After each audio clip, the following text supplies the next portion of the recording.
Thank you, Andrew. I appreciate it. Good afternoon, everyone. Really excited to be here to go over some legislative training today. I want to start off with introductions, and I'm going to have Dr. Debbie Klein, FACT's president, introduce herself first.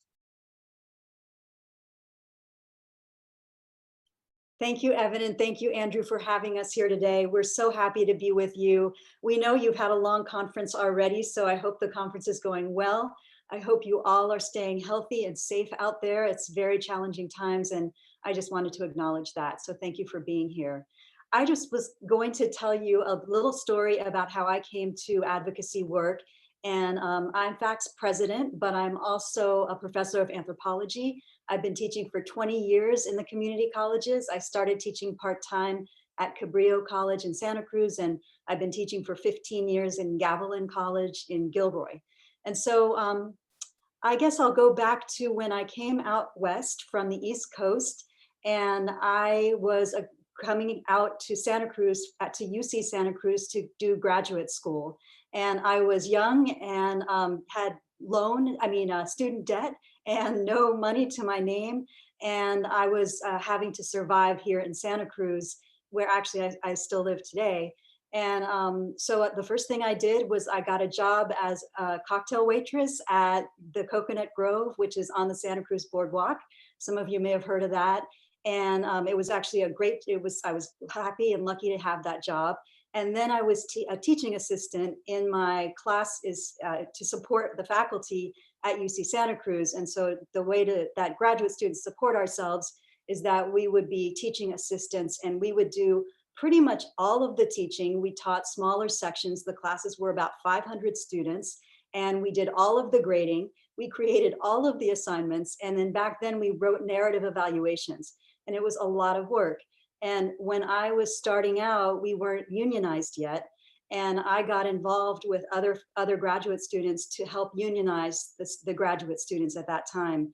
And that was a huge moment in my life where I realized the power of a working person and the power of a union. And as Karl Marx says, each one of us workers out there, we have our labor power to sell, basically, and without and if we decide to withhold our labor power, let's just say go on strike or something, one person becomes this collective body, and we can shut the place down if we just withhold our labor. And with that understanding of how important it is for a group of people to come together and organize and become stronger as a big group, as opposed to just a single worker, I became a union organizer and an activist at that point. I helped organize and participate in 3 successful strikes during my time at UC Santa Cruz, basically fighting for fair labor conditions, fair working conditions, better salary, smaller class size, that kind of stuff.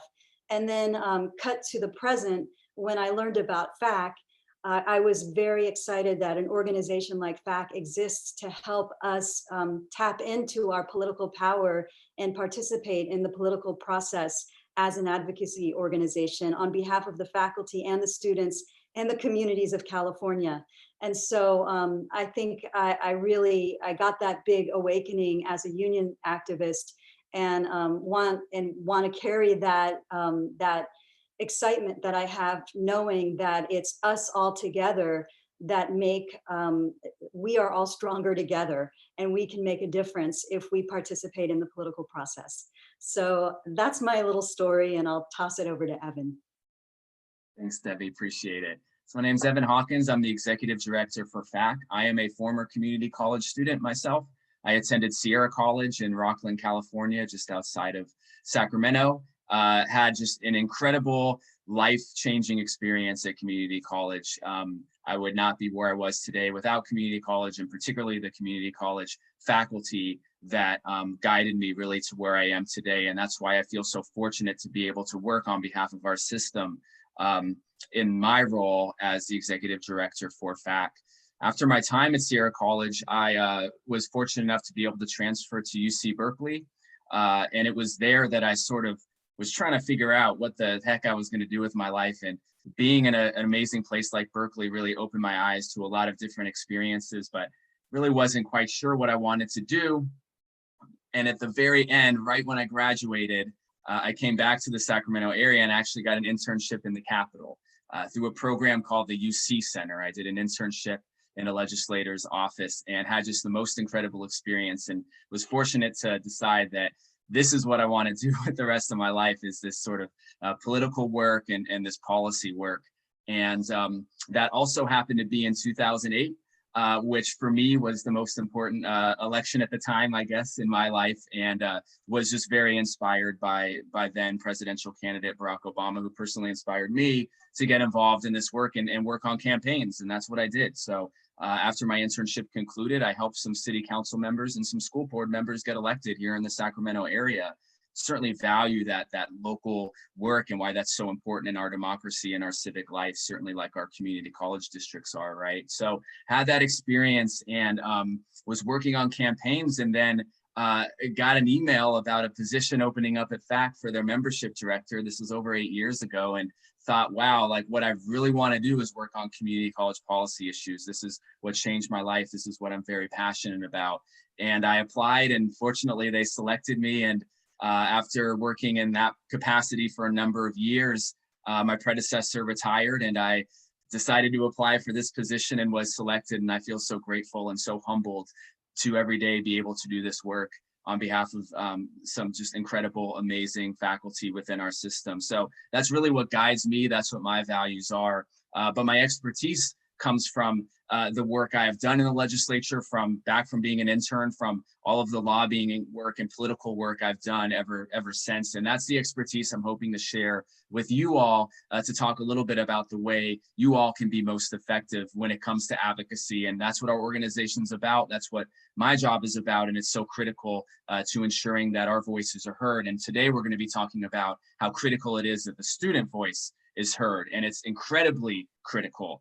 And I'm going to share some numbers right now to kind of outline that for you and kind of show you a little bit of the political landscape here that you probably are familiar with, but I really hope this drives the point home. So using some statistics here, I'm going to show how there is 30% of all Californians are between the ages of 18 and 34. And I'm going to use this demographic of between 18 and 34 to kind of show the demographic of the ages of most community college students, but I'm well aware that this isn't all community college students, right? So, but just the data kind of points that direction, so that's what I'm going to use.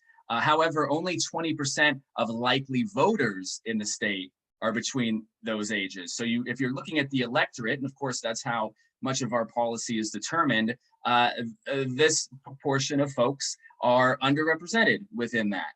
And I'm going to talk about later what that means. Now, I'm not trying to disparage people over the ages of 55 here. I'm just creating a comparison here, but that's not a large part of the population. It's 18% in general. But as you get to what the electorate looks like, it's 47%, right? So you see that difference. And the point I'm trying to make here is that has policy implications, right? So we're talking about elections versus advocacy in the Capitol, but of course it's all connected. And my point here is that, whoever's the loudest, right? Whoever's voice is the largest within any sort of political conversation often has the outcomes tilted their direction. So how do we change that? And I want to connect this to something very real that's happening right now within our election, which is about a month or so away. So Proposition 15 is an initiative that I believe both FAC and SSCCC are supporting. This would increase revenues for our system dramatically. And this is something that's much needed. As you all know, our community college system is drastically underfunded. So this is something that would really help.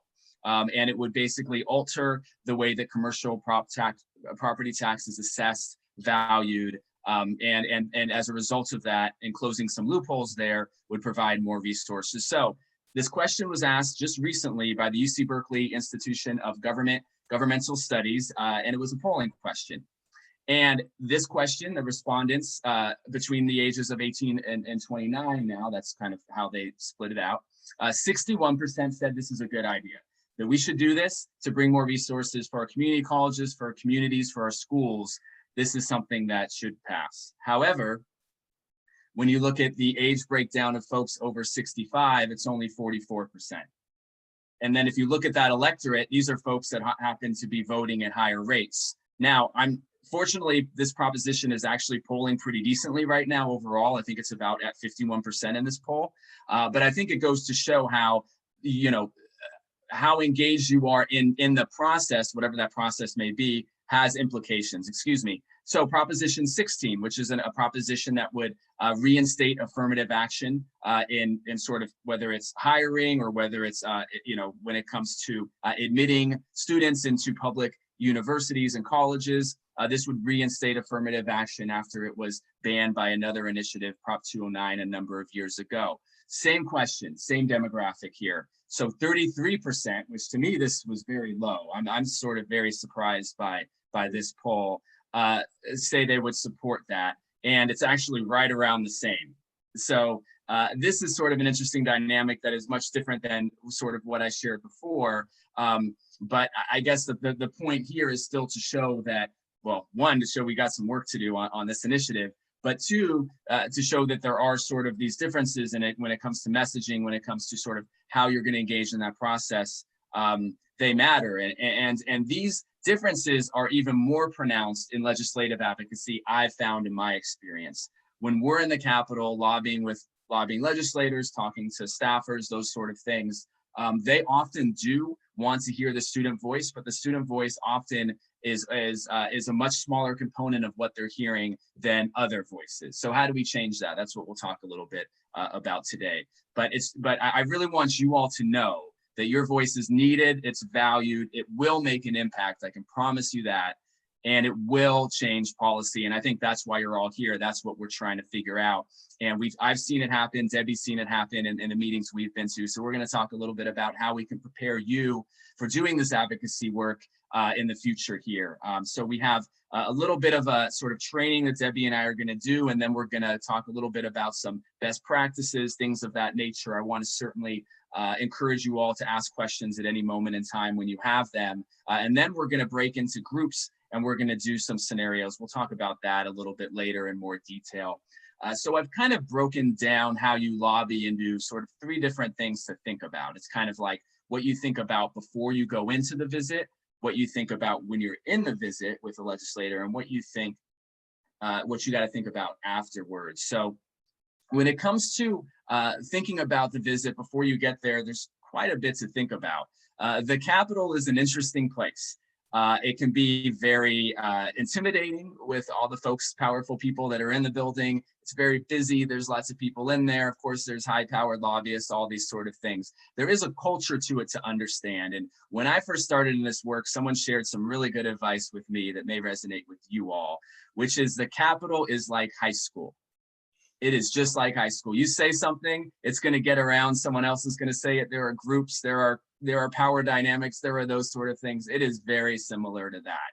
So I think it's important to think about that when you go into the Capitol. You think about your messages, you think about what you're going to say, you think about how you're representing the organization you're with and what that's going to mean, and how other people that may not be in that meeting will hear about the messages you're talking about, right? So that's something to think about, to be really clear about, okay, intentionally, you know, what are these messages? What are they going to be, and how are they going to resonate? But you're presenting those messages to a lot of different types of people. So you may go in the Capitol and you may hope and hopefully you will get meetings with the legislators themselves. And there's 120 of them. So hopefully you'll be able to schedule those meetings by reaching out, you know, getting the meetings on the calendar.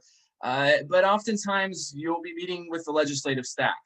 And that is actually a really good thing, to meet with the legislative staff. So that's the first thing I like to share. Don't be discouraged if that happens when you get these meetings. Legislative staff are experts in the chosen areas that they have, and you'll be meeting with what would be an expert in community college policy. They have the ear of their legislator on that particular policy issue. They are very influential within their office. They are often folks who have a similar experience that I had. You'll find a lot of former community college students that are legislative staff. You can build that connection. You can make that connection with them. So it's the same thing. You want to sort of build those relationships and make those messages. So if you don't meet with legislators, that's okay. The legislative staff is great. But when you do meet with legislators, obviously you kind of get the argument directly to them. And we'll talk a little bit about what that looks like later. A couple other things I wanted to mention is when you go in the Capitol, you'll be at a different part of the legislative process, depending on when you go in. And that's really important to know. You don't want to necessarily be at the very end of the legislative session or after the legislative session lobbying about a bill that has already basically met its fate one way or the other. You want to understand where you are in the session and be able to make your message based on that. So, for example, if the bill you're supporting is in one of the committees, let's say the Higher Education Committee, your message should be about, please support this bill in the Higher Education Committee. If your legislator happens to be in that committee, it's really about sort of where that bill is and moving it along in the process. And it's the same thing with the budget. A lot of the work we do around the budget, which has a little bit of a different process, is still very time sensitive. The budget is signed every year at the end of June, and the legislature has to pass it on June 15th. So where are you within that process? If you're after June 15th, you're kind of having a really early conversation about the budget next year. If you're before it, especially if you're right before it, it may be too late. Often these decisions are made sort of before it's signed. So think about where you are strategically within that process is something that is really important to think about. Now, as I share my perspective, it's more from sort of the staff or lobbyist perspective. But I thought, Debbie and I thought it'd be really important to share the experience of someone who isn't the lobbyist or isn't the staff, what they're thinking about when they're going into the Capitol. So Debbie, could you share some of your thoughts? Sure. Yeah. Thanks, Evan. All of that is still very helpful for me. So I probably share some of the perspectives more and the experience of some of you all who are new to going in and lobbying your legislators or your representatives. I'm fairly new still to the process, but although I've been doing it for 4 or 5 years now, and I would just say on the issue of understanding the culture of the Capitol. I am one of those. I'm a faculty. I'm an expert in my field. I've written books. I've written articles. I teach. But when it comes to the expertise of the legislator themselves, or even the staff, I find that I'm intimidated by them, and that I'm nervous. I'm sort of wondering. I don't want to stumble over my words. I want to have the message really clear. And what I've learned quickly over the years is that the lobbyists whom we meet and the staff are humans just like us, that it's a very human interaction. It doesn't have to be, you don't have to feel nervous. It really is a conversation. And so it's taken me a while to really see that that's true. So Evan, I think, and Stephanie Goldman, our associate director, gave me some good advice not too long ago, which is that they don't really want to hear us lecturing them or going through talking point after talking point, although some of that is necessary, but that it's really great to just have a dialogue, have a conversation, share some of your stories, and answer questions that they may have. So that's something that I'm still learning as I go and meet with the legislators. But I think the more that they have questions for us, the better the conversation goes. So I'll stop myself there, Evan. Great, thanks, Debbie. Really appreciate that. Those are really helpful points.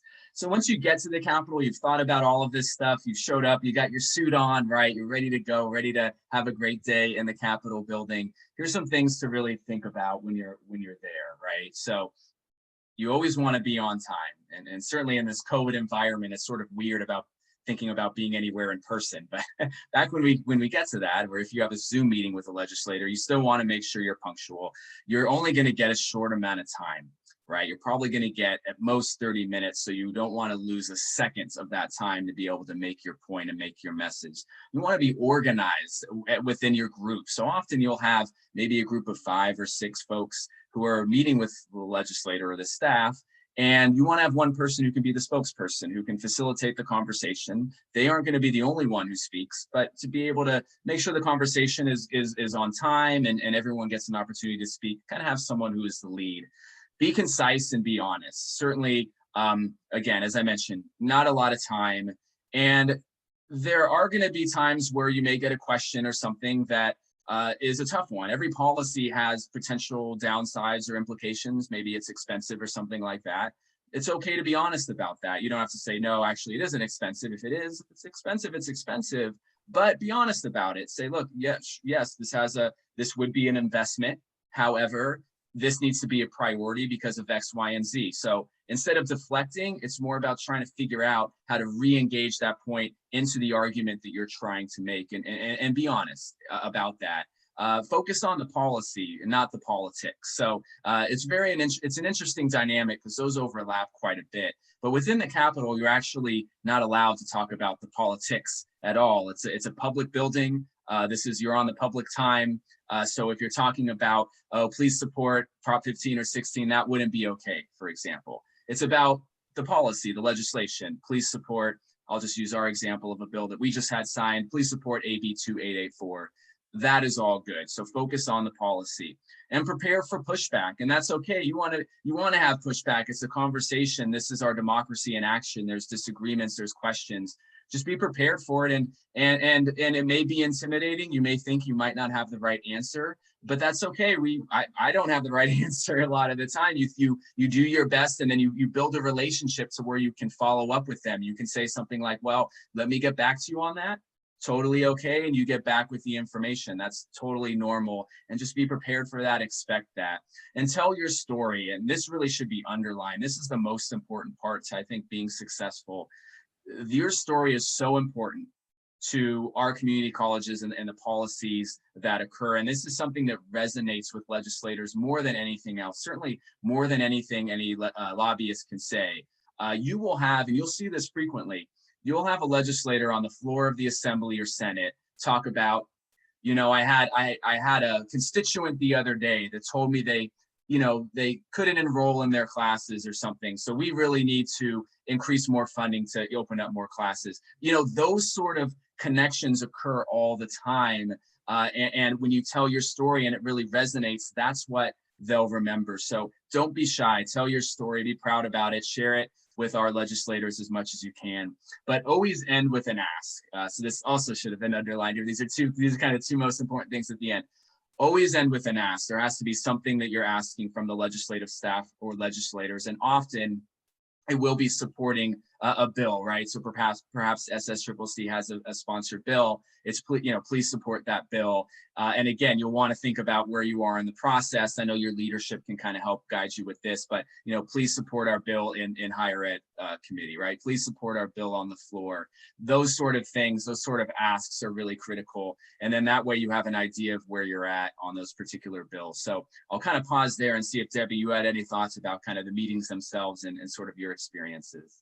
Yeah, thank you, Evan. All of this is super helpful and good reminders for me as well.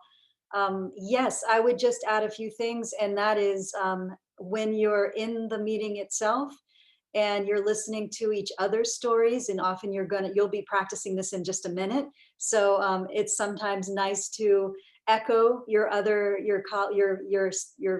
colleagues or your other students in the room stories, and then kind of build on their story if you can, to kind of create a broad narrative about why your ask is so important. And then it kind of builds and it builds and it builds. And then it ends with this great ask, which is, can we count on you to support the bill on student housing and food insecurity? And that's the ask. And then I started to get confident to just ask that question.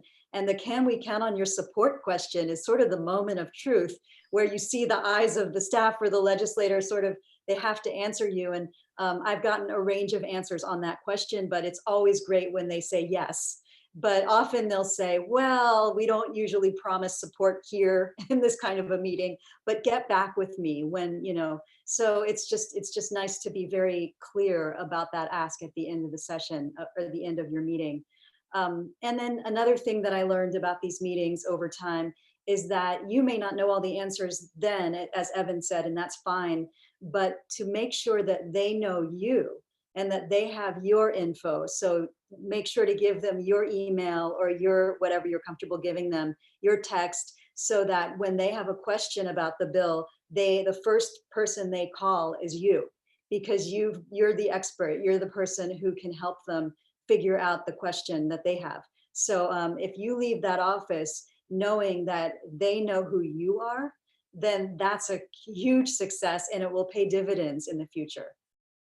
That's a great point. Thank you, Debbie, for really highlighting that. And that's a good segue into our next slide as well, which is sort of once the meeting concludes, what happens next. And I think that should really be the main goal there is like, how are they going to remember me? How are they in the future going to reach out to me when a community college bill comes across their desk? And I think to do that, I think this process of what you do when you conclude the meeting is really helpful. So I always recommend a debrief, a very intentional debrief. So after your day of lobbying, go to a coffee shop, or depending on the time of day, have lunch, whatever it is, and really ask yourselves, how did that go?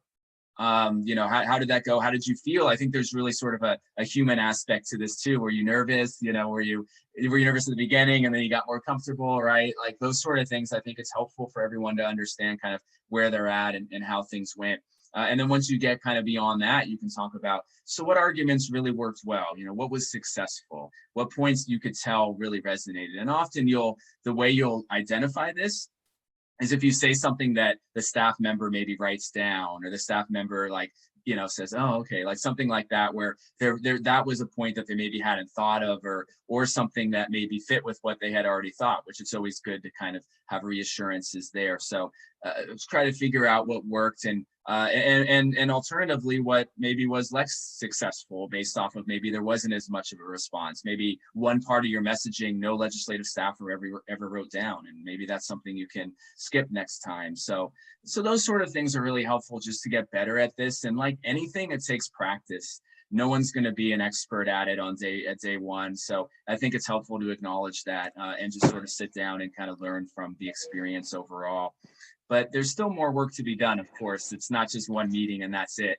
That you have to really develop a plan on following up. So there's a few different ways to do this. I certainly always like to send an email with a little bit of a recap of what we talked about, and just kind of finishing with, hey, if anything comes up, anything else, any other questions you have on this issue, please, follow up with me or follow up with us, or, those sort of things. Because oftentimes there will be some follow-up information that they'll ask for. So that's a good opportunity just to kind of reintroduce yourself again, make that connection between a face, a name, and an email address, and those sort of things. So that's always really helpful. And it goes beyond just that particular legislative staff member that may have been either staffing the legislator or that was in the meeting by themselves. But there's also staff within the district that'll be closer to your home that you'll also want to build a relationship with. So you kind of have to connect those two things and think about, okay, well, I'm not going to be in Sacramento for another maybe year. What can I do until then? Well, I know the district office is right down the way. I can follow up there, right? I remember the staff person's name in the Capitol, so that could really help me when I call their office, because they'll be like, oh, they know, they've had these conversations. So those sort of things on how you kind of keep the conversation moving is critical to think about right then and there after you have your meeting. And I think one of the most important things, and not everybody does this, but it helps really make you stand out, is send a thank you note. And a handwritten thank you note can really make a difference. We do this at our AMP conference. We help provide like the cards and everything, and then we send them all out. But that really stands out, especially when you tell your story and you kind of make that connection to it. When folks read it, it's just kind of it makes it resonate a little bit more when they read it again afterwards. But a lot of the legislative staff, they work really, really hard to do their job. They have to deal with a lot of very angry people who call their offices that are mad that their bosses are doing a bill on X, Y, and Z. It can get really stressful. People can get cynical, but when they see a nice thank you note, it really resonates. It makes people feel good, and it'll make people remember you. So the thank you card part is something that's really critical. Debbie, any other thoughts to share on this one? Just two brief thoughts, and that is, you covered most of everything you covered is wonderful. I can't emphasize enough how important the follow-up is on your end once you've had that conversation in the Capitol or on Zoom. There's so much that you can do. So for me, you've already kind of prepared the session. You have your colleagues or your classmates, your students are there, your faculty are there. Why don't you take the same group on the road and go to the district office, in the following week, and follow up with the same kind of meeting, but with the local district office. And then you've really established yourself locally. Another thing you can do locally is invite when your representative is in their hometown, invite them to campus. Invite them to De Anza, invite them to Gavilan, invite them to San Diego, Mesa. just have them be part of the college culture is a nice way to just cultivate this relationship with your representatives and the community colleges. So there's so much to be done afterwards. And then the other thing I wanted to add is that when you are lobbying with faculty, the student and faculty combo is sort of a magical thing. It's really wonderful. And I know that when I'm in the room, it's mostly not that many, sort of fewer faculty or just me maybe, and mostly students. I take a back seat. And what I've learned from observing is that our representatives really want to hear from you all, from the students. They believe, as is true, that the California community colleges are about the students, that they want to hear your stories. They want to know what you think, what policies you recommend, and for good reason. They're a little less interested, to be honest, in hearing from the faculty some of the time. They really want to hear from the students. So it's also really awesome when the faculty and the students can support each other's asks. And so when I've been in the room and I've had students who are with me talk about their faculty members and how important they are to them, and that they know some of the faculty are part-time and need extra support, that's a really nice way for the students to give us faculty support that we desperately need, and then vice versa, we can support each other. Great. Those are really good points. And I think if we had more time, we could probably double up on this and talk a lot about what Debbie just mentioned in terms of the district visits and what that looks like. But we feel this covers a lot of the essentials for lobbying, but we certainly wanted to make sure we pause right now to see if there's any questions about anything that we covered.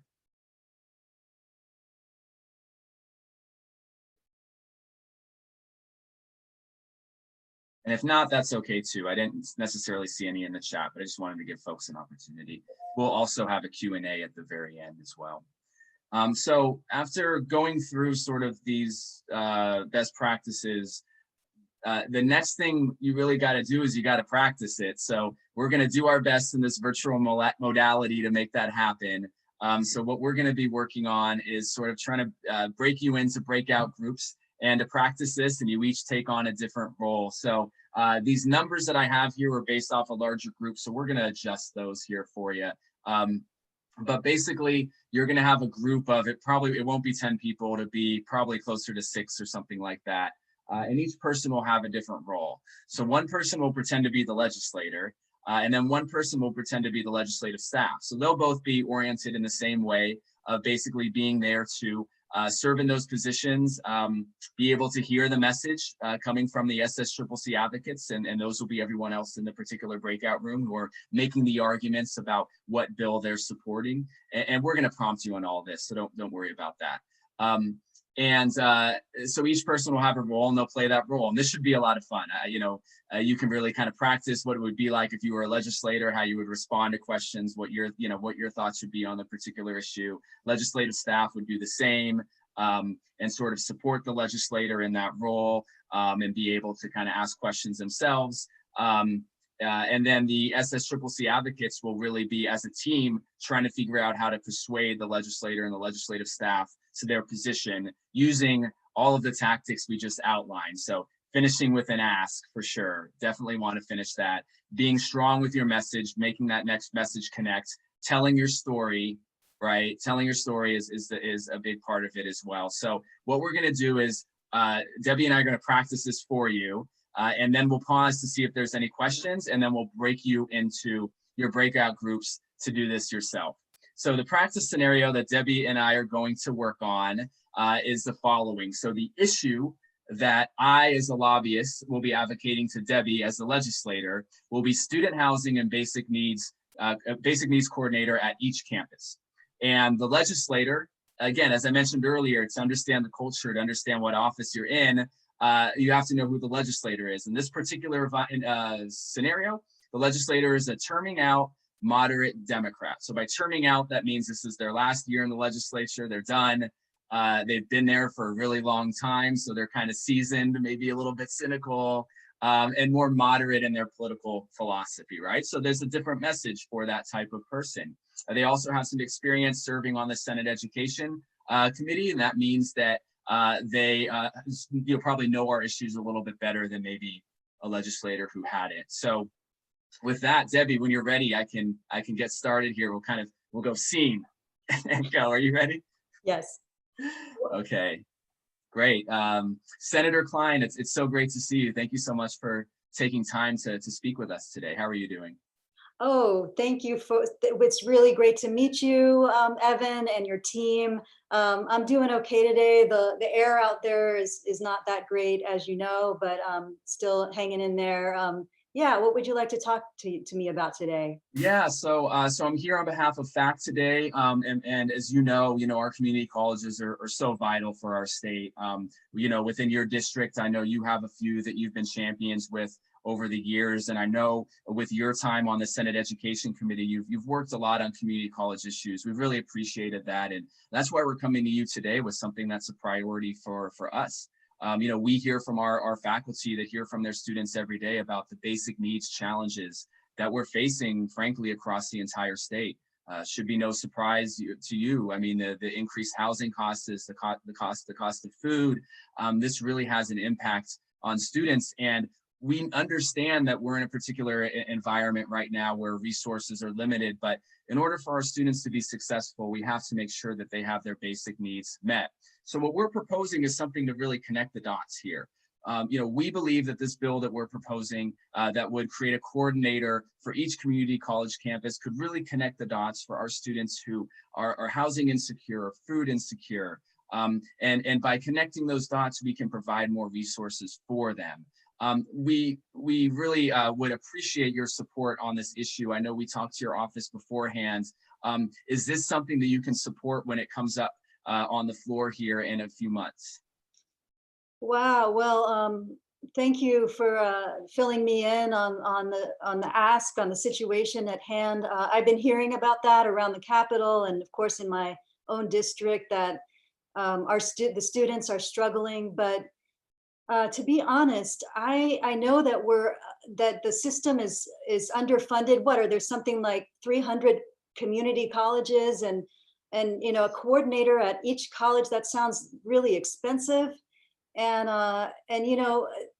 going back to the housing issue, how could each of those 300 colleges provide housing really for the students? And it just seems like right now we need to focus on educating our students and making sure we provide them with services like their classes, their counseling. I'm afraid that if we just expand the role of the community colleges, we're just losing our focus, and we can't afford not to educate our students. And I think that has to be the focus.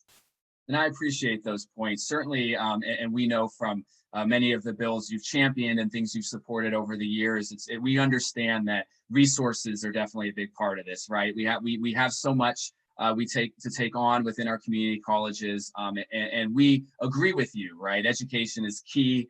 Education is what our members are doing every single day to ensure our students can be successful in their career and in their educational and career goals. But I would just like to make one point, and we hear this more and more. Studies have shown this as well, that food insecurity and housing insecurity are barriers to our students being able to be successful educationally. And in order to remove those barriers, that will allow us to be better at educating, be more effective. And our members know that every single day, that they hear that every single day, and they try to help.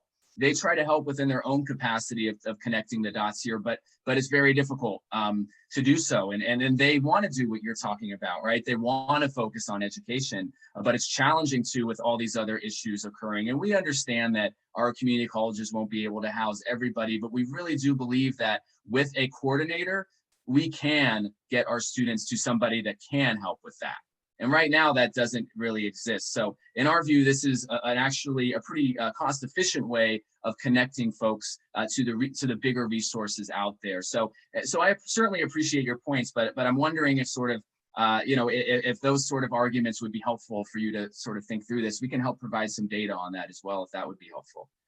Yeah, actually, I'm glad we're having this conversation, because I can see how you've really thought about how to narrow the focus on the coordinator position, which now that you tell me that it's about if this person was in place, they could connect the colleges to the community resources and sort of build a partnership that way so that the burden wouldn't be falling on the colleges. It would be more of a, like you said, a coordination effort. So I can see how that would be a good place to start, and perhaps more cost effective. So yeah, I think I'm interested. I'm not going to say yes yet, but I would love more data and any more information that you can send me. That'd be great. Well, thank you so much for your time, Senator. I will follow up with your staff member with some more data. Really appreciate the positive conversation today. Looking forward to continuing that conversation in the future. So thank you so much for your time. Absolutely. All right, and scene. Thank you so much, Debbie. Great work. So that's a little bit of what we're hoping to do, right? I think it's kind of fun to do this in this way. It's good practice. And it's a good way to kind of feel out what kind of arguments you would make and what you think would be successful. So I certainly want to pause and see if there's any questions about what we just did before we're going to have you all do the same exact thing. So I'll stop there and see if there's any questions.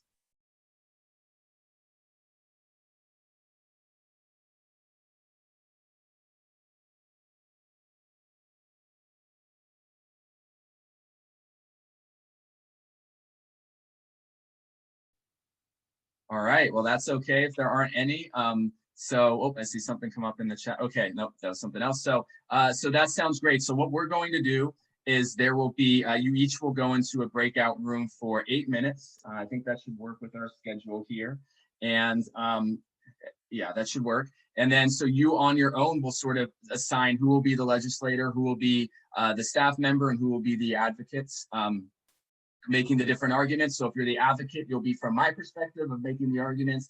If you're the legislator or staff, you'll be from Debbie's perspective when making the arguments. And we're going to give you an issue for you to talk about. That's the elimination of student loan debt. So the advocates should be asking for the legislator to support a bill that would eliminate student loans. If you're the legislator, you're a moderate Democrat from the Central Valley. So that means the fiscal issues, how much it costs, may be something that might be potentially important and how that impacts their particular region. And they serve on the higher education committee. So they have a very high level understanding of these issues. So with that, I will ask Julie to send us all into breakout groups. Thank you. We'll be back in 8 minutes.